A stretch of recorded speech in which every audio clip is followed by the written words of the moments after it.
사랑교회 성도 여러분, 이 영상을 보시는 하나님 나라의 귀한 자녀 여러분, 오늘은 2022년 1월 7일 금요일입니다. 이제 요한복음을 통해서 하나님의 말씀을 우리가 묵상하고 있습니다.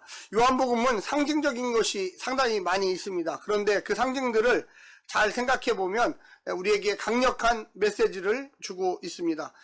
누가복음, 또 마가복음, 마태복음, 이 공관복음서보다 이 요한복음이 오늘날의 성도들에게 더 잘 이해되고 더 믿음을 확신을 주는 이유는 사실은 시간과 공간의 역사성의 예수를 이해하기보다 영적인 예수님을 이해하는 데 큰 도움이 되기 때문이라고 생각합니다. 오늘 본문 요한복음 2장 13절부터 25절까지의 말씀을 듣고 다시 오겠습니다.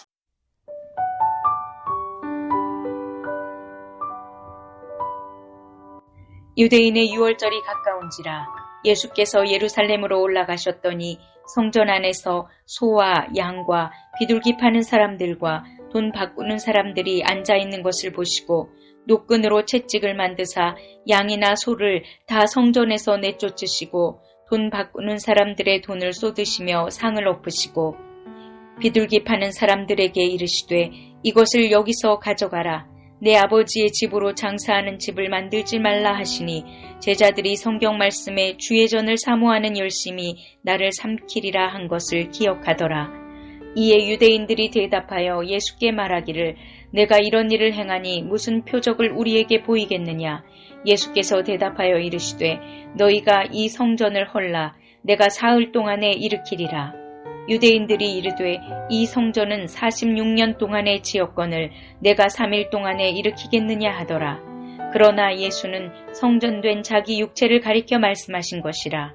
죽은 자 가운데서 살아나신 후에야 제자들이 이 말씀하신 것을 기억하고 성경과 예수께서 하신 말씀을 믿었더라. 유월절에 예수께서 예루살렘에 계시니 많은 사람이 그의 행하시는 표적을 보고 그의 이름을 믿었으나 예수는 그의 몸을 그들에게 의탁하지 아니하셨으니 이는 친히 모든 사람을 아시며 또 사람에 대하여 누구의 증언도 받으실 필요가 없었으니 이는 그가 친히 사람의 속에 있는 것을 아셨음이니라.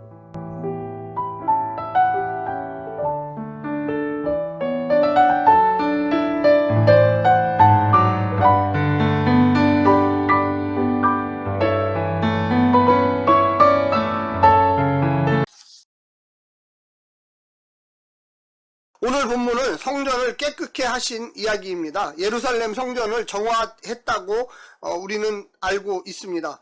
이 공관복음서, 이 마태복음, 마가복음, 누가복음서는 예수님의 사역의 후반부를 기록했습니다. 그런데 요한복음은 예수님 사역의 첫 부분에 기록되어 있습니다.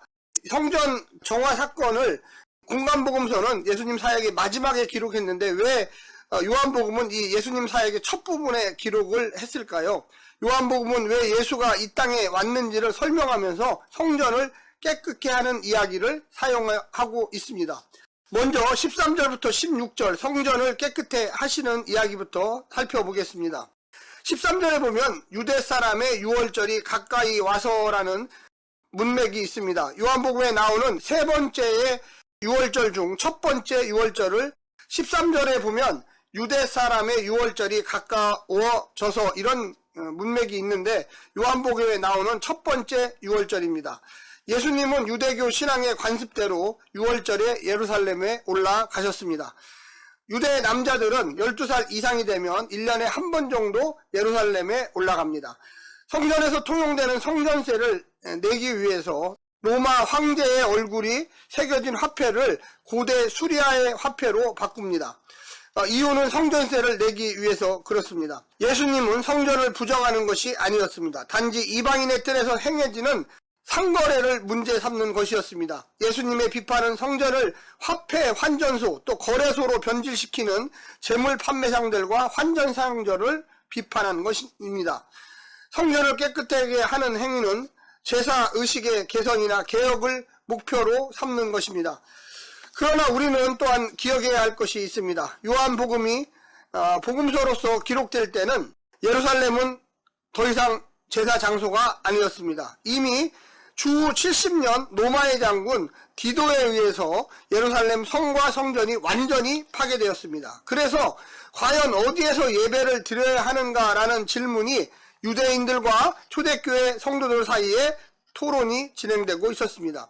오늘 내용은 이런 질문에 대한 대답입니다. 예수님은 새로운 성전인 것이라고 오늘 이 요한복음서는 증언하고 있습니다. 과거 예루살렘 성전은 이제 더 이상 필요하지 않습니다. 구약의 성전은 필요하지 않다라는 이야기입니다. 19절에 보면 예수님은 이 성전을 헐라 그러면 내가 사흘 만에 다시 세우겠다라고 말하고 있습니다. 아마도 오늘 본문에서 가장 핵심은 이 19절입니다. 21절은 이 성전이 예수의 몸을 두고 하신 말이라고 설명합니다. 곧 예루살렘 성전은 파괴되었지만 예수님의 몸도 죽음으로 파괴되었지만 다시 살아난 것은 오직 예수님의 몸의 부활밖에 없다라는 것입니다. 주 70년 로마의 장군 디도에 의해서 예루살렘 성전이 완전히 파괴됐습니다. 그런데 AD 90년이 될 때까지 이 요한복음이 기록될 때까지 또 그 이후에도 마찬가지지만 예루살렘 성전은 재건되지 않았습니다. 그런데 예수님은 무려 죽은 자 가운데 3일 만에 부활하셨습니다. 결국 새 성전이었던 예수님은 완전한 부활을 통하여 예수님이 성전이라는 것을 증명하신 것입니다. 결국 예루살렘 성전은 이제 필요하지 않고 하나님을 만나려면 예수님을 만나야만 하는 것입니다. 예수가 새로운 영원한 성전이기 때문에 그렇습니다. 17절에 보면 제자들의 회상 장면입니다.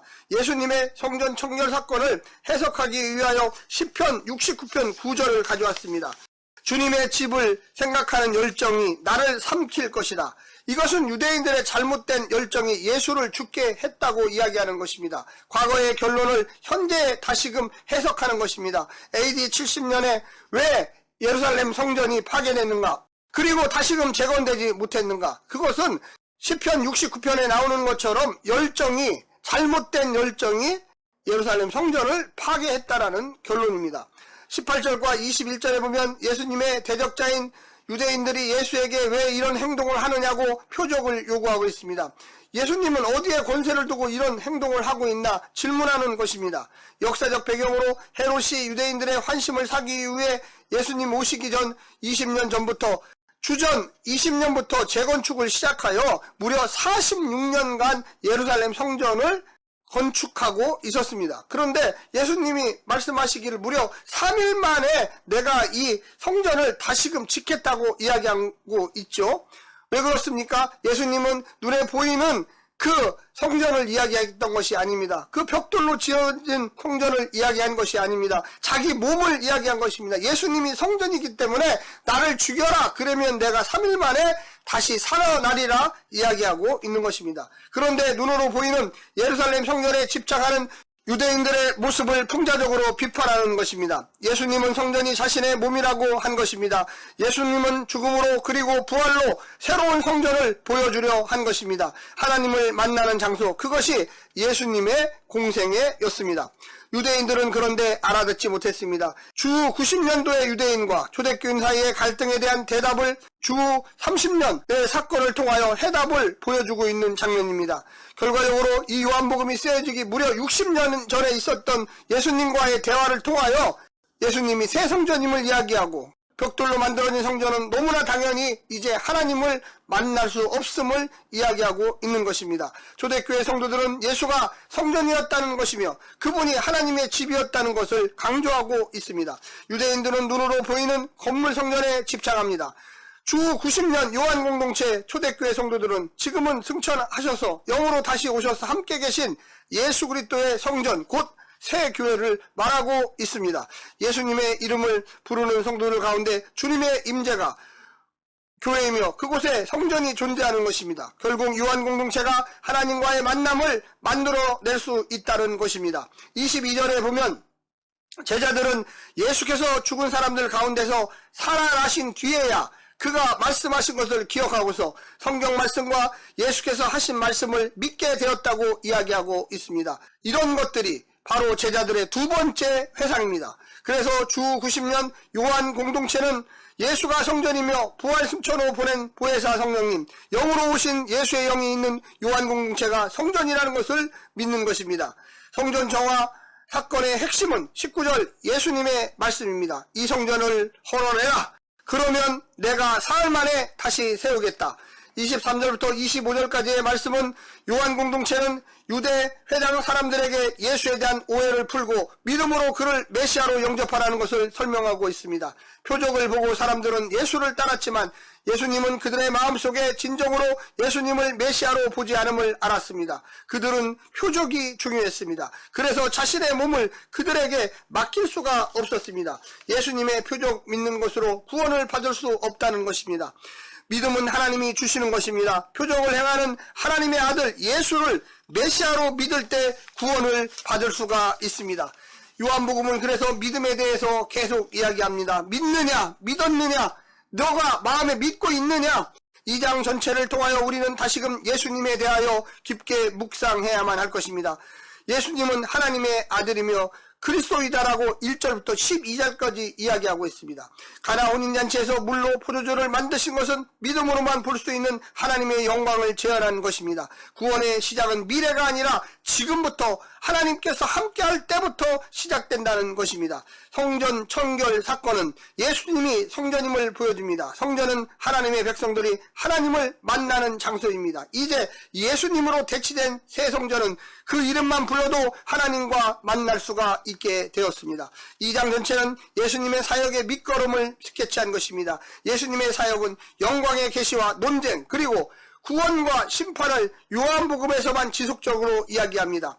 예수님의 사역은 생명사역이었습니다. 물을 포도주로 만드는 것처럼 예수를 통하여 죄인이 의인되는 역사가 일어났습니다. 성전은 교회로 표현될 수 있는데 구약의 완전한 성전이 예수를 통하여 실현되고 영으로 함께 하시는 교회 안에서 완전한 성전이 이루어지는 것입니다. 예수님을 믿을 때 기적이나 표적을 통한 예수를 보는 것과 믿는 것은 완전한 것이 아닙니다. 언제든지 기적과 표적은 변할 수도 있습니다. 사단도 그와 같은 일들을 만들어냅니다. 지속적인 것도 아닙니다. 오직 변하지 않는 것은 예수님 자신 한 분만입니다. 오늘날 많은 성도들이 이와 같은 기적이나 표적을 바라는 마음으로 예수 앞에 달려옵니다. 달을 가리키는 손가락을 보지 말고 달을 보는 신앙을 가지시기를 부탁합니다. 우리는 온전히 예수님만 바라봐야만 합니다. 교회의 머리이신 예수를 보면서 교회의 본질을 따라갑시다. 오늘날 교회가 죽어가고 있다는 사람들이 많습니다. 그 중에는 성도들도 많습니다.